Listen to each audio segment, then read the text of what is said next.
일반적으로 보통 부모님이 돌아가시면 그 자녀들이 부모님이 남기신 유산을 상속받습니다. 그러나 그 상속을 포기하는 경우도 있죠. 상속인이 상속재산의 승계를 거부하는 의사표시를 상속 포기라 합니다. 그 상속재산이 채무 초과인 경우, 그러니까 부모님이 유산으로 남겨주시는 것보다 부모님이 갚아야 될 채무가 더 클 경우에는 우리는 유산도 안 받고 채무도 안 갚겠다 하는 의미로 이제 채무 포기 신청을 하고 인정을 받으면 이제 빚이든 유산이든 나와는 상관이 없는 것이 되는 것이죠. 자, 그런데 만약에 부모님이 남기신 것 중에 돈으로 환산할 수 없는, 돈으로 그 가치를 매길 수 없는 소중한 유산이 있다면 설령 부모님이 진 빚을 떠안는 한이 있더라도 그 유산을 상속받는 것이 맞겠죠. 오늘 본문의 요시야 왕은 8살 때 왕이 되었습니다. 근데 그가 왕이 되어서 왕위에 오르게 될 때 그가 물려받은 상황은 좋지 않았습니다. 상속 포기할 수 있으면 하고 싶은 그런 상황이었습니다. 아버지 아몬이 얼마나 악을 행했든지 그 신하가 반역해서 왕을 죽였습니다. 백성들은 반역한 신하들을 죽이고 아몬의 아들인 요시야를 대신 왕의 자리에 올려놓았습니다. 그때의 나이가 8살이라는 겁니다. 또 그의 할아버지 므낫세는 어떤 사람인가? 남한국 유다의 여러 왕 중에 가장 악한 왕 그러면 므낫세 왕입니다. 그러니까 할아버지 므낫세의 악행을 아버지 아몬이 그대로 받아들였고 또 악을 행하다가 반역을 당해 아버지가 죽고 8살에 왕위에 올랐으니 그때의 상황이 어떻겠느냐 하는 거예요. 마치 아버지로부터 부채만 잔뜩 상속받은 허울족은 왕 위에 오른 것과 다를 바가 없었다는 것이죠. 나라는 엉망진창이고 왕은 나이가 어려서 할 수 있는 것이 아무것도 없습니다. 할 수 있는 게 없는 정도가 아니라 8살짜리가 뭐를 알겠습니까? 우리로 말하면 초등학교 1학년, 2학년인데 그가 왕 위에 올랐을 때 아마 그 어린 왕을 쥐고 흔들어서 자기의 어떤 정권력을 차지하려는 주변의 사람들이 많이 있었을 겁니다. 객관적인 상황으로 보면 이런 상황에서 요시야가 부흥의 불씨를 일으키고 개혁을 했다는 것은 거의 불가능한 일입니다. 그런데 그가 왕위를 물려받은 이 유다 왕조에는 세상에서는 알 수 없는, 세상의 가치로는 환산할 수 없는 소중한 보배와 같은 것들이 있었습니다. 그 나라는 하나님께서 다윗과 언약을 맺어주신 다윗의 언약이 있는 나라였습니다. 뿐만 아니라 하나님을 섬기는 성전이 그곳에 있었습니다. 하나님은 율법을 통해서 하나님의 말씀을 그들에게 주시고 교제했습니다. 주의 종들을 통해서 하나님의 말씀을 계속해서 대언하며 하나님의 은혜와 축복이 흘러넘치게 하는 그런 나라였습니다. 이런 소중한 영적인 유산들을 묻어두고 멀리하게 됐을 때 유다는 점점 쇠약해지고 침체의 길로 들어섰지만 만약에 그것을 다시 되살릴 수만 있다면 그 유다 나라는 엄청난 가능성이 있는 하나님의 은혜와 축복의 나라였다라는 것입니다. 오늘 본문을 통해서 우리가 알 수 있는 것은 참된 부흥이란 무엇인가? 그것은 하나님께서 우리에게 주신 이 소중한 영적 유산을 발견하고 그것이 활발하게 작동하도록 회복시키는 것이 영적 부흥이라는 거예요. 여러분, 하나님께서 우리에게 주신 성령의 은혜, 이 교회라고 하는 공동체, 하나님의 말씀 얼마나 소중합니까? 이 속에 하나님이 역사하시기만 한다면 비록 다 망해가는 것처럼 보이는 교회도 다시 살아나고 회복될 수 있는 겁니다. 우리의 가문이 비록 세상적으로 볼 때에는 별로 내보일 게 없을지라도 그 가정의 가문에 역사하시는 하나님이 은혜와 복을 주시면 그 속에는 세상적인 가치로 환산할 수 없는 어마어마한 영적인 유산이 담겨져 있다는 겁니다. 이 일을 가장 잘했던 왕이 요시야 왕이었습니다. 가장 확실하게 개혁과 부흥의 기치를 들었습니다. 그러나 그의 개혁과 부흥은 미완으로 끝나버리고 말았습니다.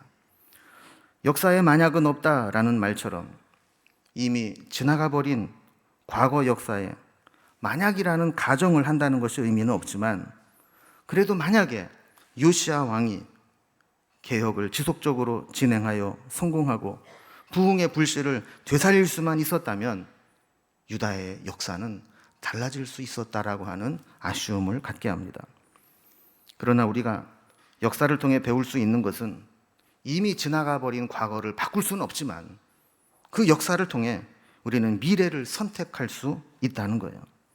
우리가 요시아가 행한 개혁을 지금 이 시대에 우리가 다시 지속적으로 진행하여 성공할 수만 있다면 우리에게 부흥의 결과가 분명히 나타나게 될 것입니다. 그래서 오늘 우리는 이 말씀을 통해서 유다 왕국의 마지막 부흥의 불씨를 지폈던 요시아의 개혁의 현장으로 함께 가보도록 하겠습니다. 요시아의 나이대별로 그가 어떤 개혁을 했는가 우리가 살펴보려고 하는데, 먼저 첫 번째로는 개혁을 준비하는 요시아입니다. 아까 말씀드린 것처럼 요시아의 아버지는 신하들에게 암살당한 아몬이었고, 할아버지는 유다 왕 중에 가장 패역한 악한 왕으로 평가받는 므낫세였습니다. 그가 억지로 왕위에 오르게 된 것이 8살 때였습니다. 그가 유다 역사상 최고의 개혁을 이룬 사람이라고 볼 수 있는 그 어떤 조건도 객관적인 사실에서는 발견하기가 어렵습니다. 주변의 모든 환경들은 우상 숭배 천지였고 백성들은 하나님에 대한 기억이 희미해져 가고 있을 때입니다. 그런데 어떻게 요시아는 그 멋진 개혁과 부흥의 불씨를 살려낼 수 있었을까요? 성경을 통해 유일하게 얻을 수 있는 단서는 그의 할아버지였던 므낫세의 말년의 인생입니다. 므낫세는 자기 아버지 히스기야의 종교개혁을 완전히 개혁으로 바꾼 사람입니다. 유다 왕 중에 보면 종교개혁을 일으킨 왕들이 여러 명 나오는데 그 중에 한 사람이 히스기야죠. 그런데 히스기야가 죽고 므낫세가 왕이 되면서 아버지 히스기야가 이루었던 모든 좋은 개혁들을 다시 개혁으로 다 바꾸어 버렸습니다. 그렇게 55년을 통치한 것이죠. 그런데 49년 통치할 당시에 하나님이 므낫세를 징계하십니다. 아수르가 쳐들어왔을 때 아수르는 므낫세를 사로잡아 쇠사슬로 결박하여 바벨론으로 끌려가 약 1년 동안 포로 생활을 하게 만듭니다. 역대하 33장 12절 13절에 보면 그때의 상황을 이렇게 묘사합니다. 그가 환난을 당하여 그의 하나님 여호와께 간구하고 그의 조상들의 하나님 앞에 크게 겸손하여 기도하였으므로 하나님이 그의 기도를 받으시며 그의 간구를 들으시사 그가 예루살렘으로 돌아와서 다시 왕 위에 앉게 하시매 므낫세가 그제서야 하나님께서 여호와께서 하나님이신 줄을 알았더라 그랬습니다. 그가 초창기에 49년 동안 그렇게 평안할 때는 그 못된 짓만 골라서 하더니 쇠사슬에 묶여서 포로로 끌려가 바벨론에서 종살이 하다 보니 그제서야 여호와를 찾고 기도하고 부르짖고 하나님을 찾기 시작했던 것입니다.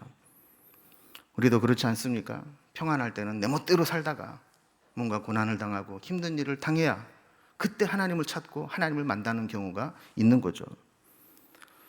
다행히도 므낫세는 다시 예루살렘으로 돌아와서 마지막 6년을 회개하고 완전히 하나님의 사람으로 변화된 삶을 살았습니다. 그가 포로에서 돌아와 나머지 6년이라는 세월을 다스리는 동안 그는 완전히 새 사람이 되었고 그가 돌아왔을 때 본 손자가 요시아였습니다. 그러니까 여러분, 할아버지가 손자를 보면 얼마나 예뻐요. 그런데 그가 포로로 끌려가서 죽도록 고생하고 거기서 비로소 하나님을 만나고 은혜 받고 새 사람이 되어서 돌아왔는데 그때 요시아가 딱 태어났으니 얼마나 무릎에 끼고 이 요시아를 가르쳤겠어요. 그러면 이 므낫세가 6년 동안 요시아에게 뭘 가르쳤을까요? 그가 살아온 인생 가운데 하나님 없이 살았을 때 얼마나 비참했는지 그 결과가 어떠한 것인지를 가르쳤을 것이고, 그가 다시 하나님을 붙잡고 믿음으로 살았을 때 하나님이 자신을 어떻게 회복시켜 주셨는지 그것을 가르쳤을 것입니다. 그는 이 6년이란 동안 할아버지 므낫세의 품에서 신앙의 유산을 받았을 것으로 보는 거죠. 물론 우리가 6살짜리가 뭘 알겠나 하는 생각이 들 수도 있습니다. 어린 시절 할아버지로부터 6년 동안 받은 신앙 교육이 그에게 어떤 영향을 미쳤나 하는 생각을 할 수도 있습니다. 그러나 오늘 본문을 보면 그 이후에 요시야가 8살 때 왕이 된 이후로 그가 믿음의 길을 갈 수 있었던 것은 이 할아버지 므낫세의 영향이라고 밖에는 볼 수 없다는 것이죠. 결국 어린 시절 할아버지로부터 받은 신앙 교육이 그의 평생의 믿음의 길로 가도록 움직이는 원동력이 되었던 것입니다. 요시야가 8살의 왕이 되면서 어떤 삶을 살았는지를 성경은 우리에게 이렇게 증언합니다. 34장 2절을 보면 여호와 보시기에 정직하게 행하여 그의 조상 다윗의 길로 걸으며 좌우로 치우치지 아니하고. 여러분이 한 절 말씀이 요시야의 신앙과 삶을 잘 대변해 주는 건데요. 그는 먼저 여호와 보시기에 정직하게 행했다 그래요. 여러분, 보통 사람들은 사람 앞에서 살아갑니다. 끊임없이 사람을 비교하고 사람을 보고 사람에게 평가받는 것을 중요하게 생각합니다. 그러나 믿음의 사람은 하나님 앞에서를 생각합니다. 그래서 코람데오, 하나님 앞에서, 하나님의 현존 앞에서 있다라고 하는 신전의식을 늘 가지고 살아가면서 내가 어디를 가든 무엇을 하든 하나님이 불꽃 같은 눈동자로 나를 지켜보고 계시고 나는 하나님 앞에 있다라는 생각을 가지고 살았다라는 것이죠. 하나님의 존재 앞에 서 있다고 생각하는 사람은 정직하게 행하게 됩니다. 뿐만 아니라 하나님 마음에 합한 사람, 다윗의 길을 연구하고 배우고 다윗이 걸어갔던 길대로 살아가려고 했습니다. 그리고 좌우로 치우치지 않고 중심 잡힌 삶을 살아갑니다. 여러분, 우리가 믿음의 뿌리를 내리고 중심을 잡으면 흔들릴 수는 있지만 치우치지는 않습니다. 그러나 중심을 잡지 못하면 이리저리 흔들릴 수밖에 없는 것이죠. 왜 많은 신앙인들이 흔들리는 삶을 살아갈까요? 그것은 코람데오의 신앙이 약해지기 때문입니다. 하나님께 우리의 중심의 뿌리를 내리지 못하기 때문입니다. 우리 인생에 신앙의 모델이 없으니까 자꾸 흔들리는 겁니다. 우리가 너무 흔들리면 멀미를 하잖아요. 신앙도 마찬가지입니다. 하나님과 세상에 너무 왔다 갔다 흔들리면 신앙에 멀미를 하는 거예요. 신앙생활하는 게 피곤하고 괴롭고 고통스러운 거예요.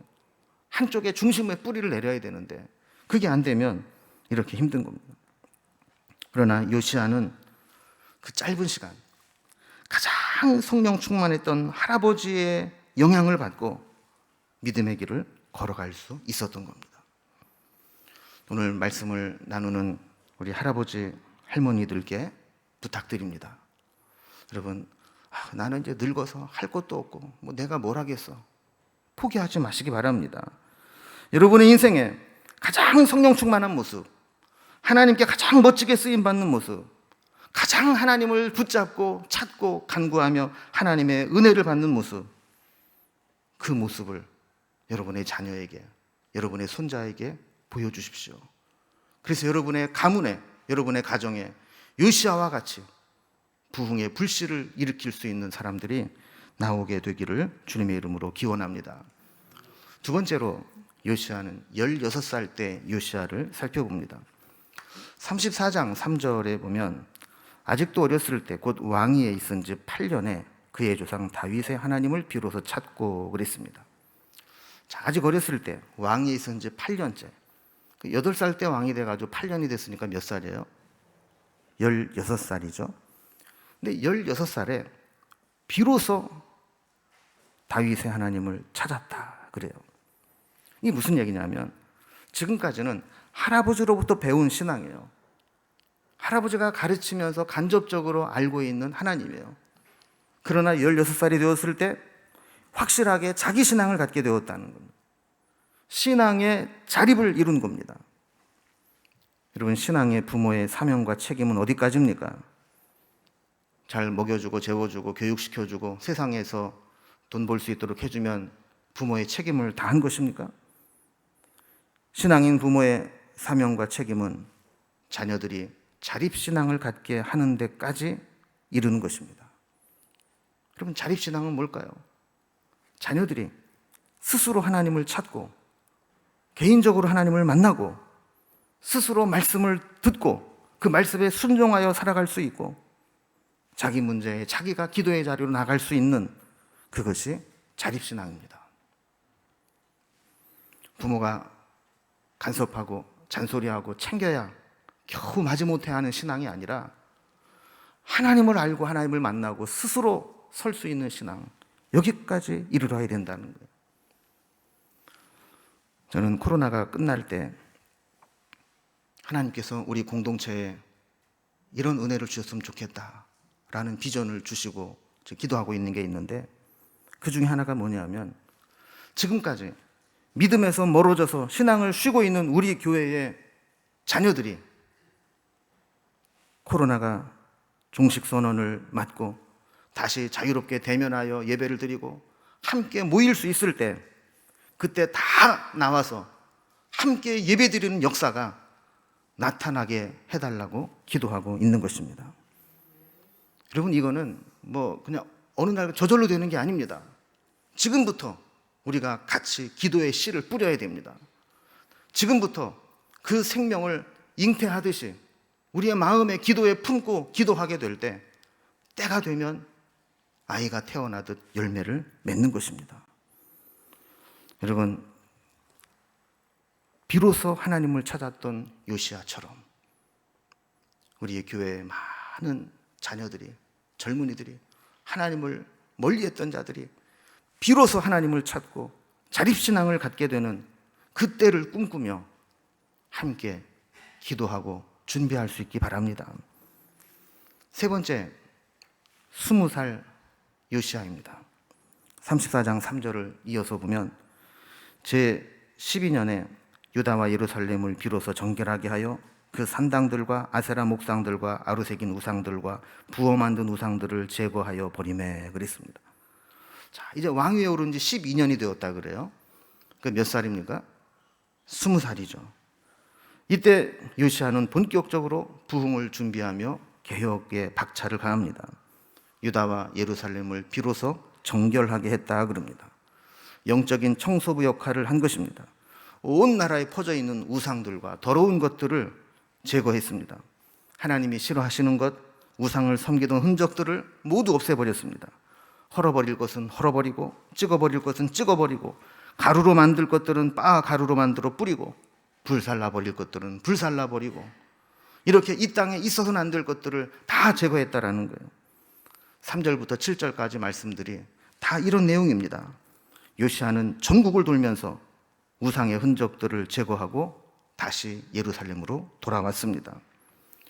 부흥의 현장에 항상 빠짐없이 등장하는 것이 회개와 돌이킴입니다. 이미 뿌리 깊이 박혀있는 죄의 무서운 습관들, 아무렇지도 않게 관행처럼 해왔던 육체의 일들, 때로는 너무나 많이 너무나 곳곳에 배어있는 죄의 흔적들, 이런 것들을 제거하는 것은 사실 결코 쉬운 일이 아닙니다. 여러분, 우리가 나쁜 습관 하나 고치려고 해도 얼마나 어렵습니까? 몇 번이나 실패하고 시행착오를 겪어야 그래도 습관 바꾸는 거 어렵습니다.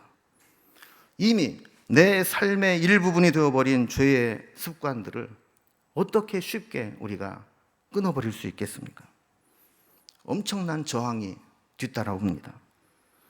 내 안에 있는 육체의 소욕들이 못 살겠다고 난리를 칠 겁니다. 그냥 살던 대로 살라고 우리를 정신없이 흔들 것입니다. 여러분, 우리가 매 주일마다 예배드리며 참회 기도를 드리는데 여러분, 그때 정말 마음을 찢는 심정으로 내 죄를 고백하고 하나님, 그분과 나만 아는 그 은밀한 죄들을 끊어버리기 위해서 몸부림치는 분들이 몇 명이나 되십니까? 그냥 예배의 순서에 따라서 그냥 안 한 것보다는 세수라도 하면은 좀 난 것처럼 그렇게 참회 기도하는 것으로 넘겨서는 절대로 은혜의 부흥의 역사가 나타나지 않는 겁니다. 요시야가 곳곳에 숨어 있는 곳에 다시는 우상숭배 유혹에 들지 않도록, 심지어는 폐허가 되는 성읍까지 가서 우상의 흔적들을 다 제거했던 것과 마찬가지로 우리도 하나님과 나만이 알고 있는 그 은밀한 죄의 흔적들을 지워버릴 수 있기를 바랍니다. 네 번째로 26살의 요시아입니다. 34장 8절에 보면 요시아가 왕위에 있은 지 18째 해에 그 땅과 성전을 정결하게 하기를 마치고 그의 하나님 여호와의 전을 수리하려 하여 아살랴의 아들 사반과 시장 마아세야와 서기관 요아스의 아들 요아를 보낸지라 그랬습니다. 왕위에 있은 지 18째 해, 26살 되었을 때입니다. 그는 이미 전국을 돌아다니면서 우상을 제거하고 예루살렘에 돌아와서 성전까지 정결하게 하는 일을 마쳤습니다. 그리고 나서 보니까 여호와의 성전이 너무 회파되어 있는 겁니다. 도저히 예배를 드릴 수 있는 상황이 아닙니다. 그래서 여호와의 전을 수리하고자 하는 마음이 생겼다 그래요. 여러분, 집이라는 게 참 희한하지 않습니까? 안 쓰고 고이 모셔두면 튼튼하게 오래 갈 것 같은데, 집이라는 거는 사용하지 않고 사람이 안 살면 금방 망가지고 못 쓰게 됩니다. 시골집도 보면 잘 살던 집인데 1년만 사람이 안 살고 비워두면 금방 폐가가 되어버리고 맙니다. 집은 이렇게 사람이 살면서 계속 손이 가고 손때가 묻고 왔다 갔다 해야 오래 가는 것이죠. 성전도 마찬가지였습니다. 백성들이 온통 우상 숭배에 빠져서 산당을 지어놓고 제단을 만들어 차려놓고 거기만 찾아다니니까 성전에는 신경도 쓰지 않고 사람도 오지 않았던 겁니다. 관리를 맡은 책임자들도 관리하는 것이 힘드니까 오랫동안 방치해 둡니다. 악한 왕들은 성전 안에 우상을 갖다 놓고 성전의 기능을 파괴해 버렸습니다. 아무도 신경 쓰지 않은 채 이렇게 방치되어 있었던 겁니다. 그러다가 요시아가 이 모습을 보고 성전세로 모아두었던 돈을 보내주며 성전을 다시 재건하도록 했습니다. 여러분, 이걸 보면 교회 돈은 쌓아두는 게 의미가 있겠나 하는 생각을 하게 됩니다. 필요한 데 써야죠. 그렇다고 흥청망청 다 써버려서 교회 재정을 거덜내자는 얘기는 아닙니다. 그러나 성전세 걷어둔 거 갖고 있을 때 거기에 무슨 역사가 나타납니까? 그것을 통해 성전을 수리하고 재건하려고 했을 때 개혁의 불씨가 불타오르게 되었던 겁니다. 여러분, 우리 교회도 제가 처음 부임해서 음향 영상을 바꾸고 이것저것 리모델링을 하고 엘리베이터를 하고 뭐 이럴 때 아마 그런 생각 하셨던 분 있을 거예요. 우린 그런 거 없이 지금까지 잘 살았는데 뭐 목사가 새로 와가지고 저렇게 성가시게 하나, 이런 마음 가졌을지 몰라요. 근데 여러분, 바꿔놓고 나니까 어떻습니까? 예배가 은혜스러워지고 교회 오는 게 즐거워지고 하나님에 대한 마음들이 더 애틋해지고 그렇지 않습니까? 지금 하나님께서 이 요시아 왕을 통해서 하나님의 성전을 수리하고자 하는 마음을 갖게 했고 그동안 거두어두었던, 꼽을 쳐두었던 돈들을 풀어서 그 성전을 다시 수리하게 되었던 겁니다. 오늘 우리가 시간이 없어서 다 살펴보지 못하지만 요시아는 성전을 수리하다가 모세가 전한 여호와의 율법책을 발견하고 그것을 읽게 됩니다. 34장 19절에 보면 왕이 율법의 말씀을 듣자 곧 자기 옷을 찢더라 그랬습니다. 그리고 말씀이 없을 때는 각자가 자기 속에는 옳은 대로 살다 보니까 그냥 내가 사는 게 옳은 것처럼 느껴집니다. 그러나 정작 하나님 말씀을 들어보면 내가 말씀대로 살지 못한 게 많구나 라는 것을 깨달으면서 통회하게 되는 것이죠. 여러분, 말씀이 들려줄 때 왕부터 자기 옷을 찢고 그 말씀 앞에 통회함으로 섰다는 거예요. 34장 31절에 보면 왕이 자기 처소에 서서 여호와 앞에서 언약을 세우되 마음을 다하고 목숨을 다하고 여호와를 순종하고 그의 계명과 법도와 율례를 지켜 이 책에 기록된 언약의 말씀을 이루리라 하고 그랬어요. 여러분, 말씀은 듣기만 해서는 안 됩니다. 오늘도 좋은 말씀 많이 하시네, 감동받는 것으로 끝나서도 안 됩니다. 요시아는 어떻게 했다 그랬어요? 마음을 다하고 목숨을 다하여 순종하기로, 그리고 그 계명과 율례와 법도를 지키기로, 언약의 말씀을 이루기로 하나님 앞에 언약을 세우며 말씀을 들었다는 거예요. 35장에 가면 율법을 읽으면서 깨달은 것이 있습니다. 우리가 그동안 유월절을 잊고 살았구나. 유월절을 지키지 않고 살았구나. 여러분, 유월절은 신앙의 기본입니다. 유대 달력은 유월절이 있는 아비벌이 정월입니다. 그 이야기는 유대인들은 유월절로부터 모든 신앙이 시작된다는 거예요. 그래서 유월절을 지키면서 우리를 애굽에서 구원하신 구원의 하나님을 붙잡는 것으로부터 신앙은 시작되고 1년이 시작되는 거였어요. 그런데 돌아보니 그 가장 신앙의 기본이 되는 유월절조차도 우리가 지키지 않고 수십 년을 방치하며 살아왔다는 것을 깨닫게 됩니다. 여러분, 유월절을 지키지 않았다는 것은 단순히 절기를 지키지 않았다는 것이 아니라 신앙의 기본, 신앙의 본질, 신앙의 기초가 무너졌다는 것을 의미하는 겁니다. 그리고 유월절을 다시 지키기 시작했다는 것은 신앙의 기본기, 신앙의 본질을 회복하기 시작했다는 것입니다. 우리도 돌아보면 유월절을 지키지 못하는 모습들이 많습니다. 유월절 절기를 안 지킨다는 게 아니라 유월절처럼 성도로서, 직분자로서, 사명자로서 마땅히 해야 할 기본적인 사명, 신앙의 본질도 우리가 하지 못하고 살아온 것들이 많다는 것이죠. 여러분, 직분자일수록 더 많이 기도해야 됩니다. 사명을 맡은 자일수록 더 하나님 붙잡고 말씀 앞에 서야 합니다. 하나님의 은혜를 많이 주신 사람일수록 더 많이 헌신하고 감당해야 될 사명이 있습니다. 그런데 누구도 거기에 대한 책임을 묻지 않으니까 그저 나를 위해서 편안하고 즐겁게 나의 유익을 위해 살아오면 그게 축복받은 거지 뭐, 이러고 살아오고 있었다는 거예요. 여러분, 오늘 신앙의 기본을 회복하십시오. 내가 마땅히 성도로서, 직분자로서, 사명자로서 해야 될 사명, 그 기본을 하고 있는지 한번 돌아볼 수 있기를 바랍니다. 열왕기하 23장 25절에 보면 요시야를 이렇게 평가합니다. 요시야와 같이 마음을 다하며 뜻을 다하며 힘을 다하여 모세의 모든 율법을 따라 여호와께로 돌이킨 왕은 요시야 전에도 없었고 후에도 그와 같은 자가 없었더라. 여러분, 얼마나 귀한 평가입니까? 전무후무한 개혁과 부흥의 주인공이 되었다는 겁니다. 율법을 따라 여호와께로 돌이킨 왕은 요시야 전에도 없었고 후에도 없었다. 물론 요시야가 말년에 실수를 합니다. 불필요하게 애굽과 전쟁을 일으켜 무기토 전투에서 사망하고 말죠.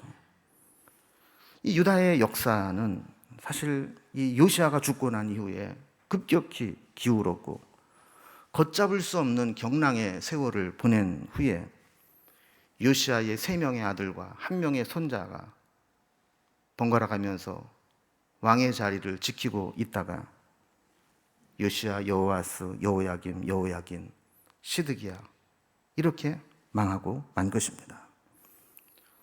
여러분, 하나님 앞에 중심을 지킨 자 한 사람이 이렇게 중요합니다. 요시야가 죽고 나니까 그때까지 그가 지펴왔던 부흥의 불씨와 개혁의 불씨는 이렇게 꺼져버리고 만 것입니다. 우리는 지금 요시야 시대처럼 부흥의 마지막 불씨를 가지고 있는 세대라는 절박함과 신중함을 가질 필요가 있습니다. 지금 하나님께서 우리에게 남겨주신 이 부흥의 불씨, 이것을 살려내느냐 아니면 우리 손에서 꺼져가는 것을 그냥 지켜버리고 있을 것이냐, 여기에 따라서 우리의 신앙의 미래와 우리 가문의 신앙의 앞날과 우리 공동체와 우리 한국 교회의 미래가 달려 있는 것입니다. 지난주에 유엔 총회가 있었습니다. 거기에 우리나라 K-팝 그룹 방탄소년단이 전 세계 젊은 세대를 대표해서 초청받아 연설을 하게 되었습니다.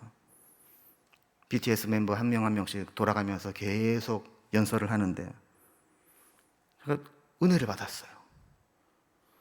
그가 했던 연설문 중에 일부분을 제가 정리해서 소개해드리면 이렇습니다. 지금 젊은 세대를 다양한 기회와 시도가 필요한 시대에 길을 잃게 되었다는 의미로 잃어버린 세대라고 부르는데, 우리는 오히려 변화에 겁먹기보다 웰컴이라 말하며 앞으로 걸어나가는 웰컴 세대라는 표현이 더 잘 어울릴 것 같습니다. 중요한 것은 변화 앞에 어떤 선택을 하느냐 하는 것인데, 우리는 Let's live on, 지금 잘 살아가자라고 외치며 지금 우리가 할 수 있는 것들을 하는 중입니다. 그러니까 우리의 미래에 대해 너무 어둡게만 생각하지 않으셨으면 좋겠습니다. 그리고 마지막에 리더가 이런 말을 남깁니다. 세상이 멈춘 줄 알았는데 조금씩 앞으로 나아가고 있습니다. 그렇습니다. 코로나로 인해 모든 것이 중단되고 포기해야 하는 일들이 많이 생기면서 당황스럽긴 하지만 Let's live on, 지금을 잘 살아가자 외치며 지금 이 상황에서 우리가 할 수 있는 것이 무엇인가, 어떻게 하는 것이 지금 이 시대를 잘 살아가는 것인가를 생각하고 고민하며 살아가는 것이 중요하다라는 것이죠.